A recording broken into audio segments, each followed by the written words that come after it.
Philosophy of God, class number 3, labeled, quote, more of God's attributes, because I am creative. Okay, so we started with proofs of God's existence. We went to the first couple of questions on God's attributes in the Summa. Talked about simplicity quite a bit. Tons more to say about all of this, of course. Not just within Aquinas, but of course with the sort of debates that happened after him. But we talked about God's perfection, God's goodness. I'm not going to go through all of them. There's a lot of attributes. But let me, before I even sort of continue with the few attributes that I'm going to talk about, immutability and so on, it is worth pointing out. Sorry, I got interrupted. The point I was going to make is these are attributes, I repeat, that can be discovered. Can be, again, if you don't buy these as proofs, whatever, it's not the end of the world, but they can be, according to Aquinas, discovered by human reason. There's a lot that can be known about God, again, not directly in the sort of negative theology sense, that can't be discovered or proven by human reason alone. And those are the, properly speaking, articles of the faith. That is the Trinity, that God is three persons in one nature. That's something, it's not just can't be proven. I don't think we can even begin to even understand that, much less comprehend it. It's a deep mystery of God. That's why it's called a mystery. Something like the incarnation, that the Son of God became flesh. These are not things, don't waste your time. In fact, and there's a couple of thinkers that have tried to sort of prove the Trinity in the history of the church, but it just didn't work. It doesn't work that way. And it sort of is, according to the tradition, it's foolhardy to do that. It's wrong to try to do that. Don't try to sit there and prove the Trinity to somebody you met at a bus stop or something. That is a revealed truth of God. If somebody is going to come to believe in the Trinity, they have to first believe in revelation, and in the specific revelation that is, the scriptures and the teaching of the church and so on. So there's a certain limitation to what reason can discover. And even as far as like propositions or articles about some aspect of God, some attribute of God. Now, once we actually get to the attribute, this sort of limited, number of things that we can prove by reason alone, the content of those propositions themselves, what the meaning of what we're saying when we say God is one or whatever, that's also severely limited according to the teaching of analogy that I talked about last week. So what we can say is limited, and then what we say, the content of what we say is even more limited when it comes to approaching God from reason alone. And the second point about analogy is true also for revealed articles of the faith. So again, there's something complementary about reason here, that, we can even come to know God in some way, but there's also something extremely humbling about it. And I want you to have that in mind as we get to later thinkers like David Hume and others that we're going to run into. When somebody says we know nothing of God, there's a kind of point there. There's something, it's not entirely wrong, depending on sort of the way you interpret it. However, when we get to Hume, I'll be a little bit more critical than that. But as you guys probably know by now in taking my classes, let's try to find whatever's right about whoever we're reading before we critique it. And there is something to be said about that, even from a Thomistic perspective. Okay, so today, these are the questions that we're going to go over. We're going to go over God's immutability. And I put in little parentheses, you can see it on Moodle, 3 ways that we can get to that. That's more just kind of my hint to like study this in more detail than just kind of one sentence or something. What is the difference between eternity and eviternity? How do we know that God is one? 3 ways for that. Why is, quote, he who is the most proper name for God? We're going to talk about what it is for a name to be proper versus improper, or metaphorical, when we get to that. Okay, so those are the 4 questions we're going to get to. So, God's immutability. I'm on page 238 of the Reader.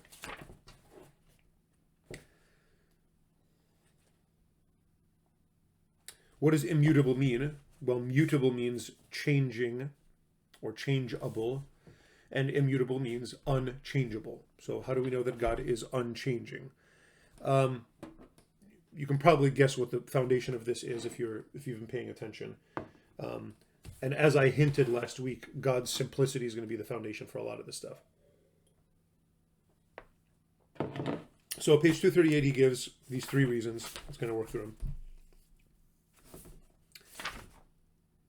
From what precedes, bottom of 237, it is shown that God is altogether immutable, entirely unchangeable.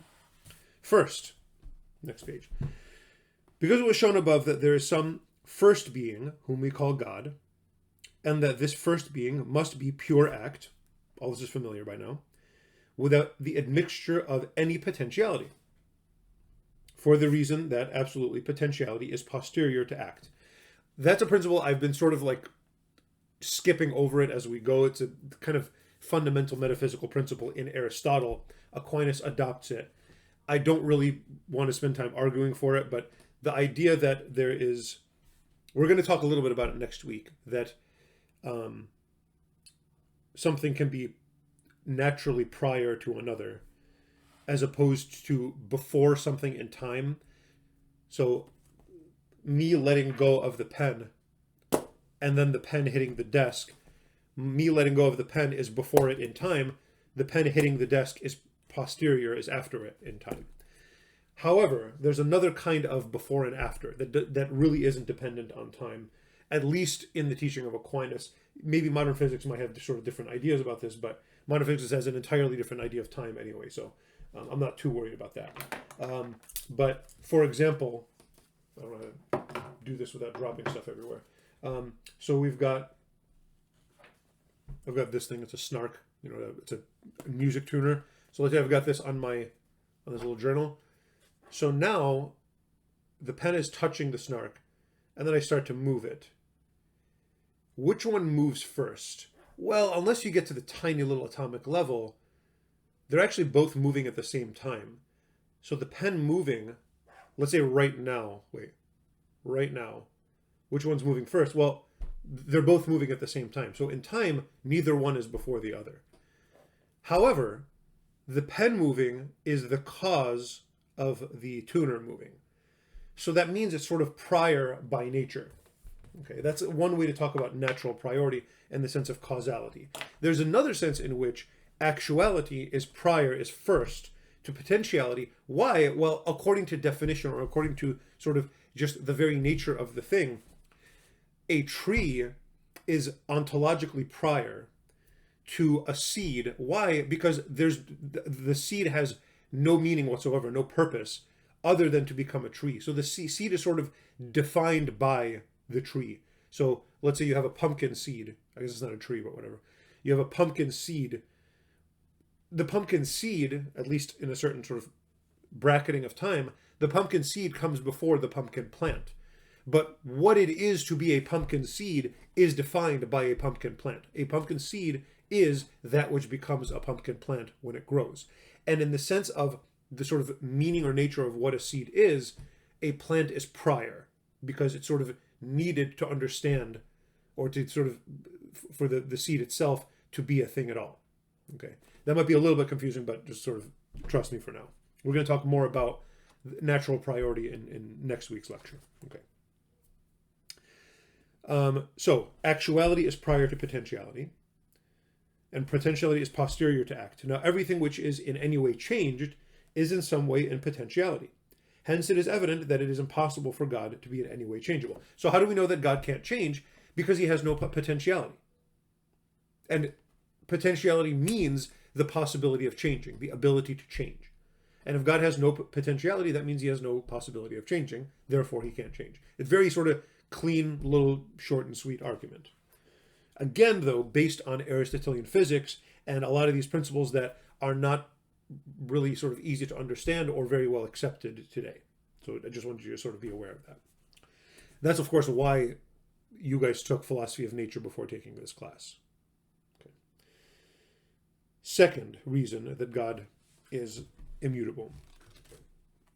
Because everything which is moved remains as it was in part and passes away in part. As what is moved from whiteness to blackness remains the same as to substance, thus in everything which is moved there is some kind of composition to be found.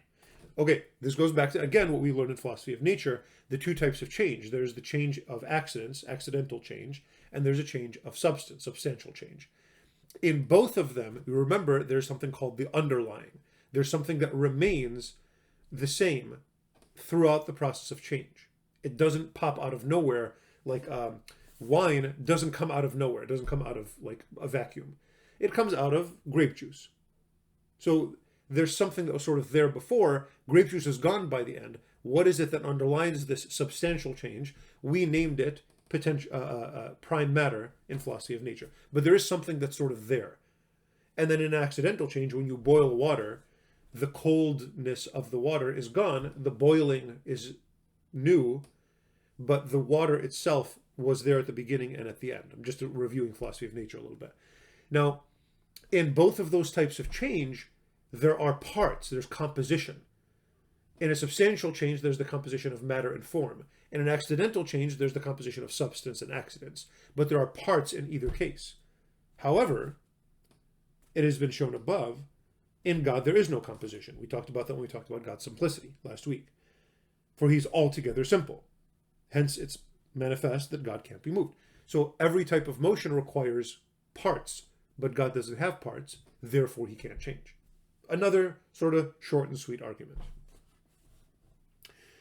Thirdly, because everything which is moved acquires something by its movement and attains to what it had not attained previously. Okay. So if you're going to, for me to move the pen from here to here, what does it acquire? It acquires this new location that it didn't have before. If it had this location before, then it wouldn't have been moved. It would have just stayed still. And so on with whatever, the wine acquires wineness and however you want to describe that. So it gains something that it didn't have. But since God is infinite, comprehending in himself all the plenitude of perfection and of all being, he cannot acquire anything new, nor extend himself to anything whereto he was not extended previously. So, again, it's sort of a little bit. Now, however, I do want to point out, we are on question 9.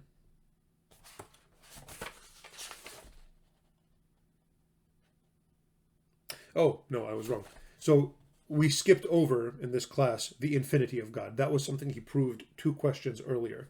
So he's taking for granted something that I didn't go over in class, but it's there. You can go and read it, obviously, for yourself. So he's basing this third argument on God's infinity, which is in turn, I think, based at least one of the arguments at least is based on God's simplicity. But if he's infinite, so here, let me kind of break down the argument. If God is infinite, what's he going to gain? Every change gains something. Well, if God is already infinite, there's nothing for him to gain. So that means there's no way for him to be able to change. Can I see that? So those are the 3 arguments. One, based on actuality and no potentiality in God. So if there's no potentiality, there's no change. 2, based on parts, because everything that changes has parts, and God doesn't have any parts, so he can't change. And 3, based on infinity, every type of change acquires something, gains something, and God has nothing to gain. Okay, so that's the arguments for immutability. There are other questions that are related to it. We're going to talk. I'm skipping over a few of them because we're going to talk more about them in next week's class. So let's go to this question of eternity. Is that next? Yeah, eternity. This is pretty neat. And I'm not going to go over the arguments that God is eternal. I actually think they follow pretty closely from God's immutability. But you can go and read those arguments on your own. That's fine. But I do want to point out, I want to talk about what eternity means in Aquinas. I think it's misunderstood, and I think it's pretty interesting. Go to page 243 at the bottom.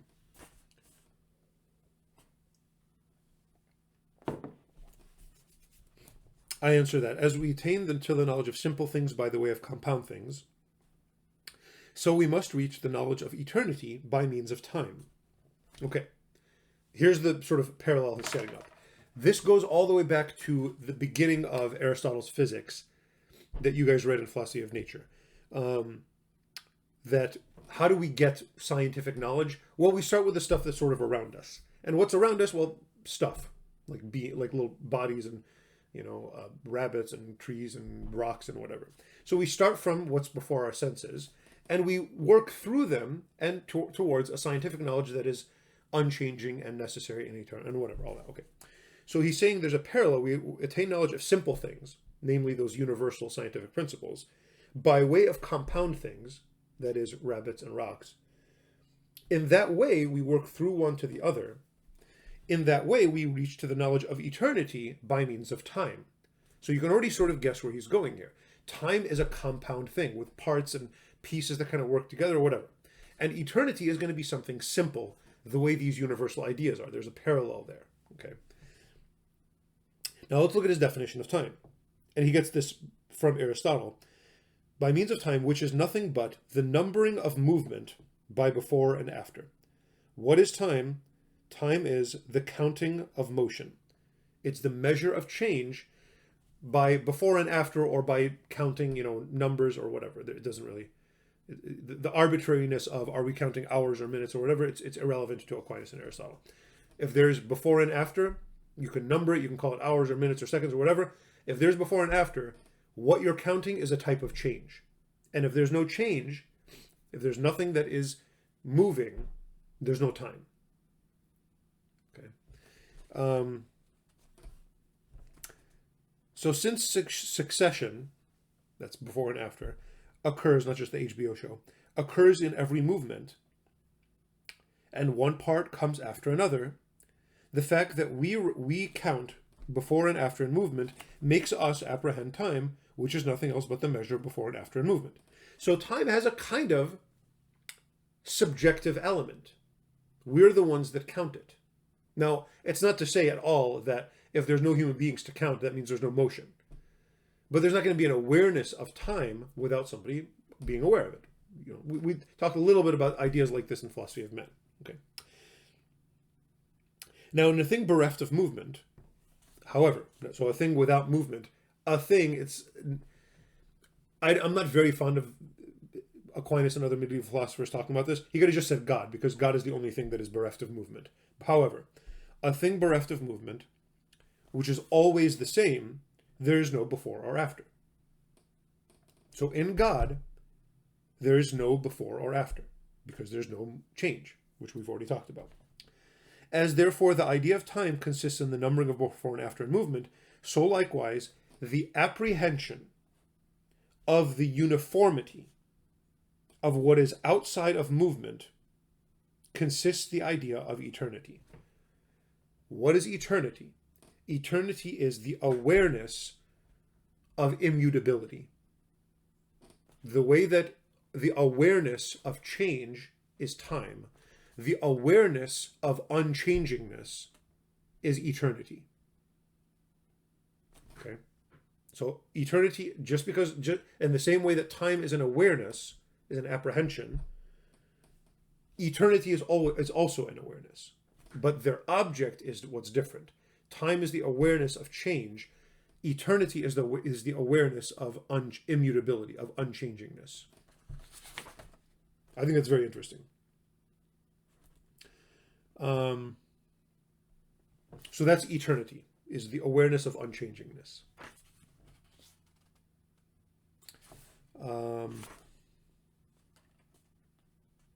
I do want to just kind of point this out on page 246. He asks whether God is eternal. Top of page 246. Hence, as God is supremely immutable, it supremely belongs to him to be eternal. Nor is he eternal only, but he is his own eternity. Whereas no other being is its own duration, as no other is its own being. So I do want to point this out. This becomes a kind of interesting issue. All these attributes of God, God's simplicity and his eternity and his immutability and his infinity and all of these things, his unity, these are attributes from our perspective. They are distinct. That when we think about God's awareness of his own unchangingness, That's what we call his eternity. In God, though, remember what was the very first attribute we named of God? His simplicity. Simplicity means there are no parts. There are no distinctions. Although there are distinctions in person. That's not even a topic of this class. How the Trinity is compatible with God's simplicity. It is, and Aquinas actually, I think, does a great job illustrating that, but I'm not going to talk about it in class. Don't even ask me during lecture. They don't pay me enough to talk about the Trinity. But what I was saying was, God, all these distinct attributes of God are from our perspective. In God, they're all the same. God is his own eternity. He is his own infinity. It's not that there's God and then there's also his eternity, or God and there's also his awareness of his immutability. No, God is his own awareness of his own immutability, and God is his own immutability. All of these things that are distinct from our analysis are not distinct in God. They are one and the same. Okay. However, we have no idea. We can't begin to comprehend that, or any of these things, to be honest with you. And so that's a way to sort of create a distance between us and God's actual nature. These are things that we're saying about him, and we know that they're true, but we really don't understand what they mean. We do not understand what eternity means, or what immutability means, or what simplicity means. But we know it's true to say those things. It goes back to that doctrine of analogy. Okay. All right. What about eviternity? So this is I think this word is a medieval invention. I don't think it's something that's there in Aristotle or Plato, but don't quote me on that. I'm not a historian. Go to page 252. Eviternity differs from time and from eternity as the mean between them both. So there's time, which is the awareness of change. There's eternity, which is the awareness of immutability. What's eviternity? It's sort of in the middle. The difference is explained by some so now he's going to go through these different possibilities. I want to skip through these. I want to get to the very bottom. Go to page 252. We say then that since eternity, bottom of 252, like 7 lines up, since eternity is the measure of a permanent being, insofar as anything recedes from permanence of being, it recedes from eternity. Now some things recede from permanence of being, so that their being is subject to change or consists in change. And these things are measured by time, as are all movements, and also the being of all things corruptible. So what is time sort of about? Time is about changing corruptible things. Eternity is about the unchanging God. But others recede less from permanence of being, forasmuch as their being neither consists in change, nor is the subject of change. Nevertheless, they have change annexed to them, either actually or potentially. This appears in the heavenly bodies, the substantial being of which is unchangeable, and yet, with unchangeable being, they have changeableness of place. That he's wrong about. Stars do change in their substance. They can explode and cease to exist. So he believed, following Aristotle, that the stars could not change in their substance. They were eternal, and not eternal, but they were permanent beings that could not change in what they were. Unlike you and I, we can die and we're going to be something other than whatever, and rabbits and whatever. All these things can change in their substance. He believed that the stars could not change in their substance, but only in their location. So eviternity would be something that he could describe the stars with. We know now that the stars are not immune from substantial change. So he just is sort of flat out wrong about this. However, the same applies to angels, who have an unchangeable being as regards their nature, with changeableness as regards choice. Moreover, they have changeableness of intelligence, or affections, or of places in their own degree. Therefore, these are measured by eviternity, which is the mean between eternity and time. Okay? So, long story short, God lives in eternity, we live in time, angels live in eviternity. What does it mean that they live in eviternity? Because they can't stop being angels. They will never not be angels. However, are they totally unchanging? No, they're not totally unchanging, because angels can learn more about God. They don't have the mind of God. They don't know everything, including the demons and whatever. Do not ask me about demonology. I'm not going to talk about it in class. Again, nobody pays me enough for that. But that's where they are. They don't change in their substance, but they can change in their affections. They can love God more. You can always love God more because he's infinite. and all creatures, including angels, are finite. Okay, the souls in heaven, I think after the resurrection maybe will be in eternity. You know, I think that makes sense. It makes sense to me. After the resurrection, we're never going to change in substance again. However, the souls in heaven now, other than Our Lady in Christ, are they going to change in what they are? I think so. I think after the resurrection, they're going to go from disembodied souls to complete human beings with their bodies. So that's kind of what I would say about that. Don't ask me about the resurrection of the body. All these are theological topics, revealed theology, and ask your theologian professors about that. Okay, where are we at? How do we know that God is one? Page 262.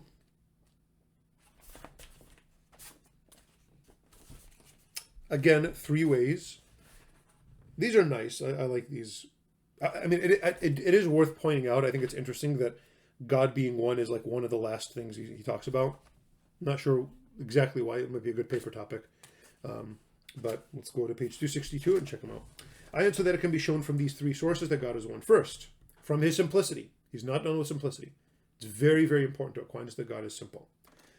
Why? It is manifest that the reason why any singular thing is this particular thing is because it cannot be communicated to many. This is a really hard argument, actually. Let's see. Since that whereby Socrates is a man can be communicated to many, whereas what makes him this particular man is only communicable to one. Okay.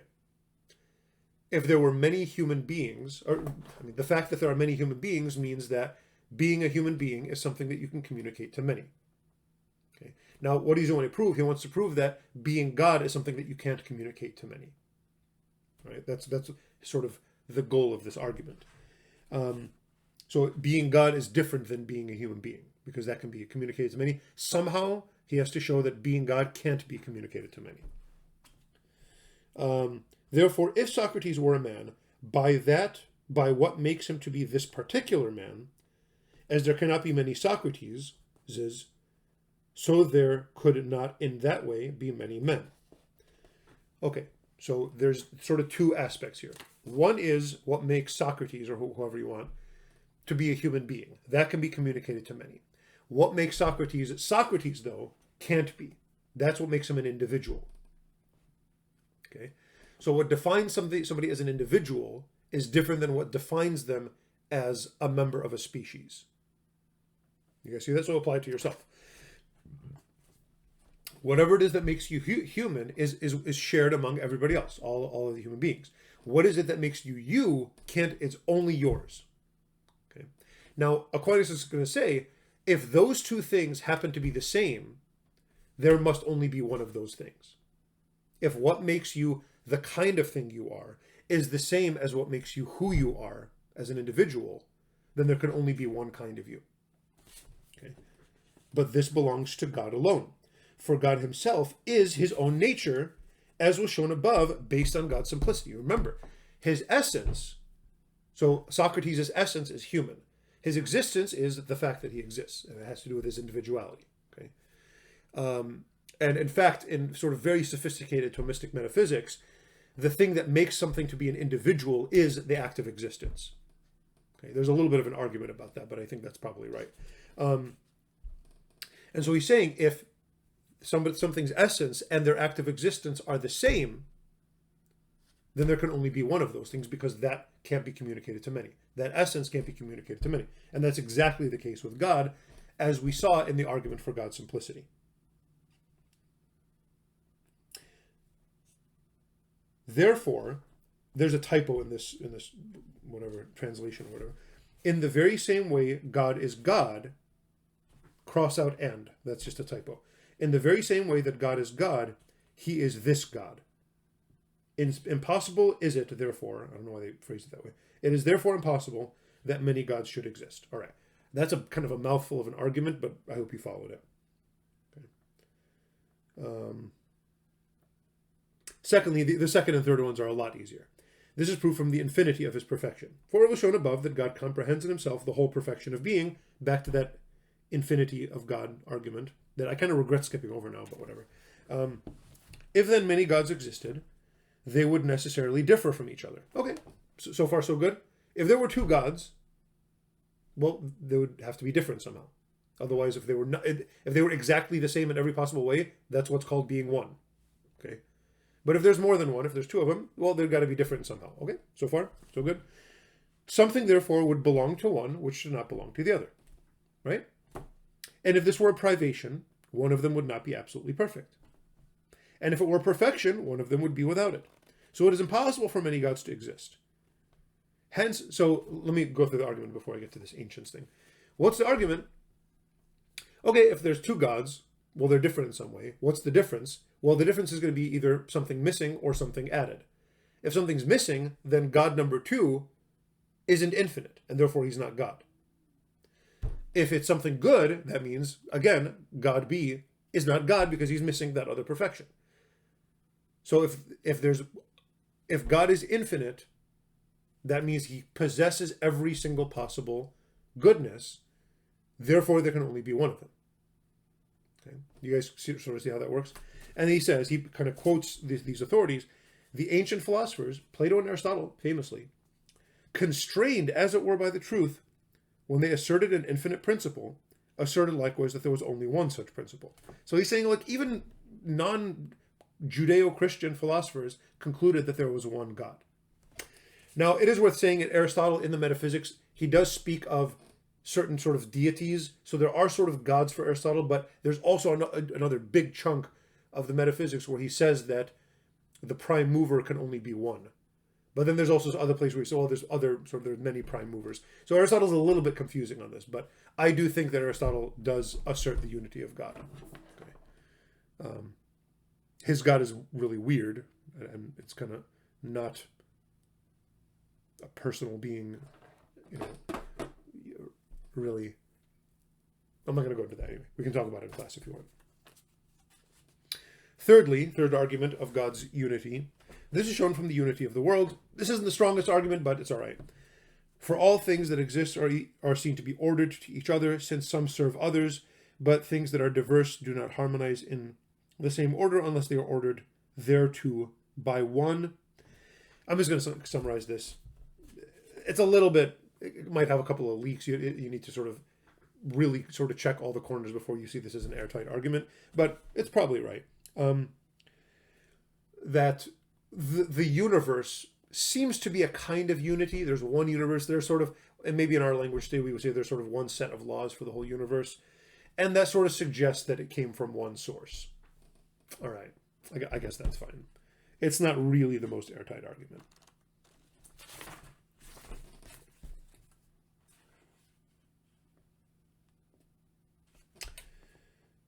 All right. Anyway, that's how we know God is one. So from his simplicity, from his infinity, and from the unity of the world. Well, I'm going pretty fast today. All right. This will make up for 2 weeks ago, I think we went way over. Why is he who is the most proper name for God? 293. This, I think, is pretty neat. Let me point out one thing before we get to this. So this has to do with the names of God. Okay.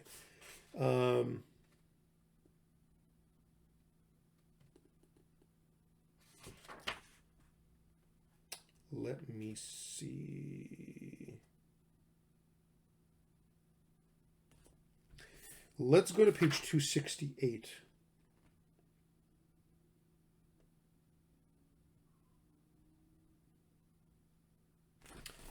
And the question that he's asking is whether any name can be applied to God substantially. Before he goes to the best name of God is he who is. Whether or not we can even say it substantially. Go to 268. I answer that. Negative names applied to God, or signifying his relation to creatures, obviously do not at all signify his substance. So when we say that God is immortal, that's a negative name. He's not mortal. Well, saying he's not mortal isn't saying what he is, right? But rather express the distance of the creature from him, or his relation to something else, or rather the relation of creatures to himself. Okay. So far so good. That's negative names when we say he's immortal.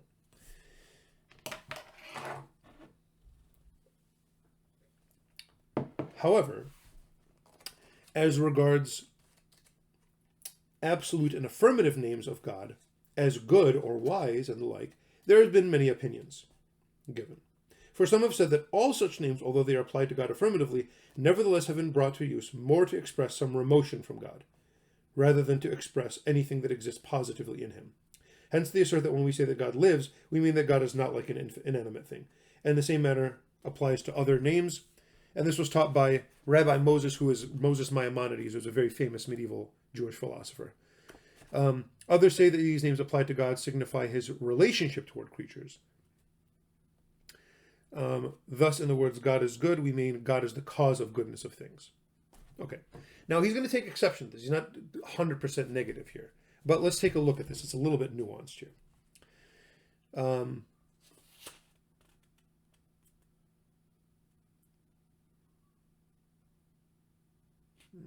I don't want to go through these three reasons. He just says that's untrue. We can skip through that. I don't want to take time doing that. Go to the very bottom, 269 at the bottom. Therefore, this is probably one of the most important paragraphs on analogy. So let's kind of read through the whole thing. We must hold a different doctrine, that these names signify the divine substance. So when we say God is good, or whatever else we're saying about him, they do signify the divine substance. So these words do point to God and are predicated substantially of God, although they fall short of a full representation of him. How do we prove? So they point to God, but they fall short of a full representation of who he is. For these names express God so far as our intellects know him. That's the issue. They express God in as much as we can know him. But since our intellect knows God from creatures, it knows him as far as creatures represent him. I went over all out of this last week. Now it is shown above that God prepossesses in himself all the perfections of creatures, being himself simply and universally perfect, and so every creature represents him and is like him so far as it possesses some perfection. So every single creature, insofar as it has anything good about it, that goodness somehow represents God's goodness. Yet it represents him not as something of the same species or genus, but as the excelling principle of those from the effects, those of whose form, let me go back, but as the excelling principle of whose form the effects fall short, although they derive some kind of likeness thereto, even as the forms of inferior bodies represent the power of the sun. So remember, we're back to the sun and maggots thing. Maybe, okay, let's put the maggots thing aside. No, I think we have to stick with that. I was going to say something about the warmth of like something heated by the sun. Like you pick up a rock on a sunny day, it's kind of warm. That doesn't work actually, because you can place a numeric proportion between how hot that rock is and how hot the sun is. It's going to be terrible. It's going to be like some gigantic billions of kelvins or whatever, but like there's going to be some numeric proportion. That doesn't apply to God. There's no numeric proportion here. Therefore, the aforesaid names signify the divine substance, but in an imperfect manner, even as creatures represent it imperfectly.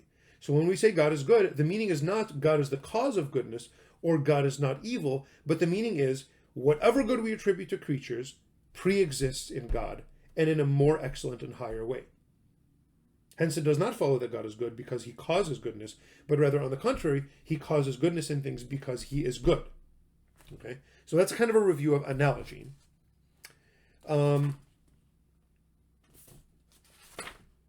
There are another way to think about. So there's a whole other chunk on analogy on page 276, but I really don't want to beat that to death. There are entire books on analogy, several, and there are many entire books on analogy. I've got a couple of them, but you read one or two and you just want to like chew your face off or something. Where are we at here? So here's the distinction I was looking for. Page 279 and 280. I want to sort of summarize this. There are metaphorical names of God. Those are what is a metaphorical name of God? It's whatever word that primarily refers to a creature. So, for example, when we say God is my shepherd, the Lord is my shepherd, the word shepherd means some dude that's like following sheep around. Okay. So that's a metaphorical name because that word primarily applies to creatures first. Or so the name lion, the Lord is the lion a lion of Judah or something like that. That's a metaphorical name. Primarily a lion is that little, the big cat that, kills things. However, there are other types of names that primarily, non-metaphorically, apply to God. That's when we talk about God is good or wise. It's not just that God is like this creature. That's not when we say God is good, we're not saying God is good the way, this creature is good. Wrong. When we say God is the shepherd, we are saying God is like this guy that takes care of these sheep. That's sort of, kind of like the way he takes care of us. That's metaphorical. There are non-metaphorical ones where no, goodness, it's not primarily predicated of a creature, said of a creature. It's primarily said of God. God is the main good. Whereas pizza or me or you or whatever were a secondary good. Okay. But again, those are said analogously. Now, finally, let me get to the actual question. He who is the best name for God. Page 293. And then I'll be done a little early today. I answer that he who is most properly applied to God. Where do you get that from? Exodus 3:14, when God, speaking in the burning bush, says to Moses, I am who am. So he who is the most proper name of God, because when Moses said, well, what's your name? That's what God said. So Aquinas is really just trying to understand the scriptures here and kind of analyze them. So this is kind of right on the edge of revealed theology. Why is he who is, that's the word Yahweh, okay, why is that the most proper name for God? In Hebrew, Yahweh means he who is. Reason number one. First, because of its signification. For it does not signify form, but simply existence itself.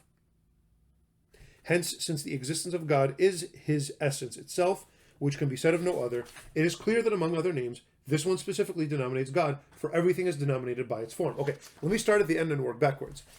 You name everything according to its form, right? Everything is denominated by its form. So I'm going to name, how am I going to name, you and I? What's the name that you're going to call us? Well, we're human beings. We're naming our essence or our form. I am a human being. But Aquinas is saying he who is doesn't have anything after it. It doesn't name any particular essence. It just names existence itself. It's like if it had said he who is kind, well, there's a sort of essence there. But he who is, there's no essence there at all. It's just saying existence. So it's saying the essence of this being that is speaking from the burning bush, the essence of this being is existence. So it goes back to that argument in question 4 about the simplicity of God. That his essence is his existence. Okay. So that's the signification of the word he who is. Secondly, on account of its universality. For all other names are either less universal, or if convertible with it, add something above it, at least an idea. Hence, in a certain way, they inform and determine it. So our intellect cannot know the essence of God itself in this life, as it is in itself, but whatever mode it applies in determining what it understands about God, it falls short of the mode of what God is in himself. Okay. We just don't know God in this life. That's all it says. Therefore, the less determinate the names are, and the more universal and absolute they are, the more properly they are applied to God. So it's kind of funny. Why is he who is the best name for God? Because it says hardly anything. And the less we say about God, the more correct that is. Because it sort of applies how little do we know about God's essence. By any other name, some mode of substance is determined, whereas this name, he who is, determines no mode of being, but is indeterminate to all, and therefore it denominates the infinite ocean of substance. I skipped a couple of lines there. You like that? So the first argument is the name signifies existence itself, which is what Aquinas already showed in an earlier question. Second, on account of its universality, but that's another way to say on account of how little it says, which really does express how little we know of God. Third, and this one I like too, from its consignification, for it signifies present existence. And this above all properly applies to God, whose existence knows not past or future. You see what he said? He who is. When God says, I am who am, it's present tense, just grammatically. He's just reading the grammar of it. I am who am, not was or will be. It's not past or future, it's present tense. And Aquinas says, yeah, exactly. Because he's eternal, everything is now to him. Everything is present. It's not, nothing is past and nothing is future for God. It's all right now. And that's a good way to say, I am who am. The present tense of it is appropriate for a God who is eternal. Okay, I think I'm done. Next week, the act of creation, which is, I think, a great, beautiful topic.